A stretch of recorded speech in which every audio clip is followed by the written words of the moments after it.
देखिए बढ़िया भजन है ये भी। पहले तो भक्ति संबंधी वो भजन था। अब ये अब समझ कही,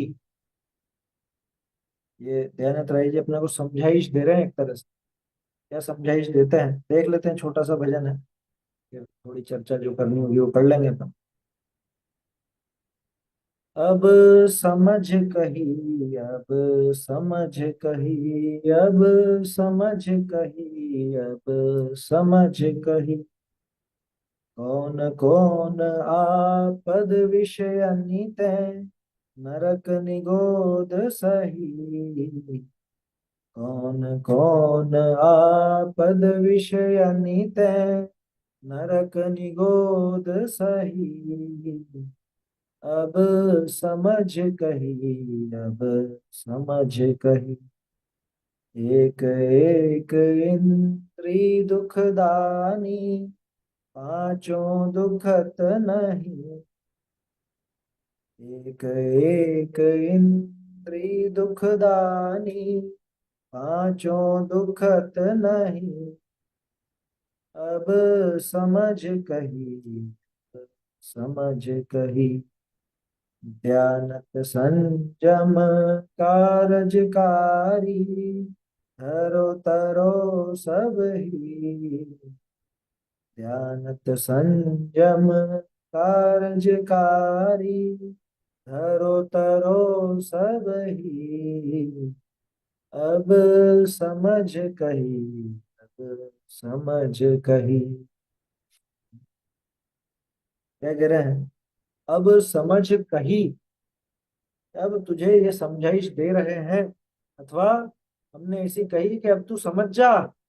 जल्दी से जल्दी समझ जा, अनादि काल बेसमझी में बिता दिए, ना समझी में बिता दिए, आज तक समझा नहीं। क्या कह रहे हैं? कौन कौन आपद विषय ते, नरक निगोद सही।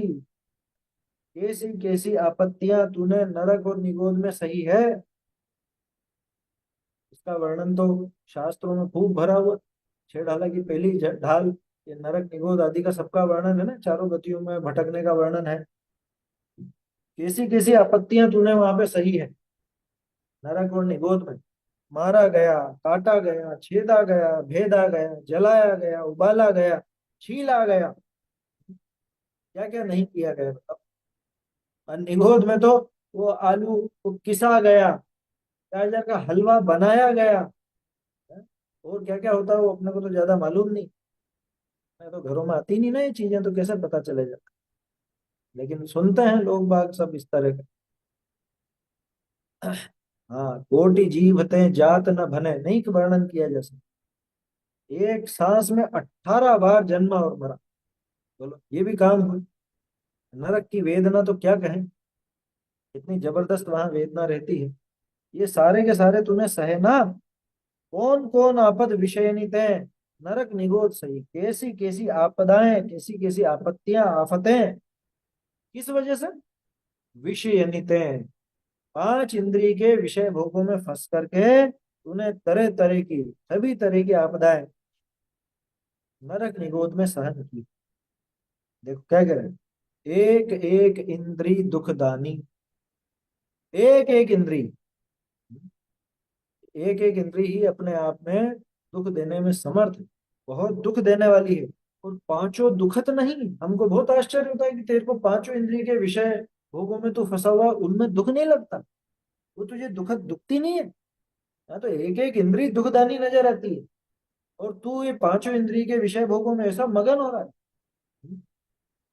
एक एक इंद्री दुखदानी, पांचों दुखत नहीं। तो तुझे पांचों भी दुख नहीं दे रही है, गजब हो गया। हाँ? यहाँ तो अरे तीर्थंकर आदि भी एक एक इंद्री के विषय भोग से तो बहुत घबरा करके, भयभीत होकर के छोड़ करके चले।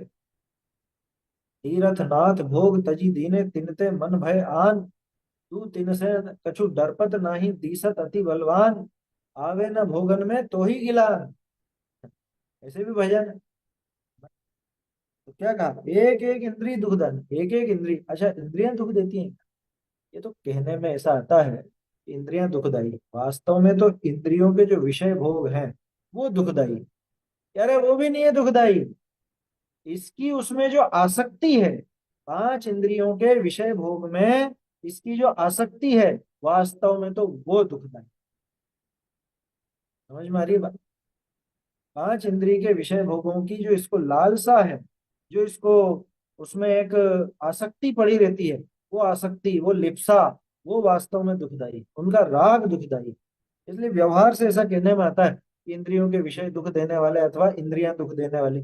ना तो इंद्रियां दुख देती हैं, न इंद्रियों के विषय दुख देते। मोह राग रुष दुख की खान, सुख दुख दाता कोई ना। लेकिन फिर भी ठीक है, व्यवहार से ऐसे ही कहा जाएगा। एक एक इंद्रिय ही दुख देने वाली है, तो तुझे तो पांचों के पांचों इंद्रियां पड़ी हुई हैं, सारे ग्रहों ने घेर रखा है तुझे तो, और फिर भी क्या तुझे इनमें दुख नजर नहीं आता? अब समझ गई, अब तो थोड़ा समझ जा भैया। दयानंद राय जी क्या कह रहे हैं? संयम कारजकारी, दयानंद संयम कारजकारी। दयानंद राय जी कहते हैं कि अब ये संयम कार्यकारी है। तरो तरो सब ही, इसको धारण करो, और सभी जने धारण करो, और सभी जने तरो। मुझे ऐसा लगता है सबकी जगह तब भी होगा, कहीं हो सकता है कि तब लगाया हो, दोनों चल रहे हैं वैसे। धरो तरो तब ही, इस, इसको तुम धारण करोगे तभी तरोगे। इसलिए वो तब शब्द ज्यादा उचित बैठ रहा है वहां पे। हालांकि सब भी चल रहा है कि सभी जने ये इसको धारण करो और तरो, लेकिन अनुप्रास की दृष्टि से भी और भाव की दृष्टि से भी तब ज्यादा उचित लगता है। हो सकता है। तो दयानंद राय जी कह रहे हैं ये संयम ही कार्यकारी है, यही मोक्ष पहुंचाने वाला है। इसको जब तू धरेगा तभी जाकर के तरेगा। अथवा सभी जने इसको धरो, और सभी जने जल्दी से इस संसार को तरो, मोक्ष मार्ग में लग करके मोक्ष प्राप्त करो। अब समझ कही, अब ऐसी ये सीख ये कही गई है, इस सीख को जल्दी से ग्रहण कर लेना चाहिए। ऐसा यहाँ पे दयानंद राय जी ने सुंदर सा भजन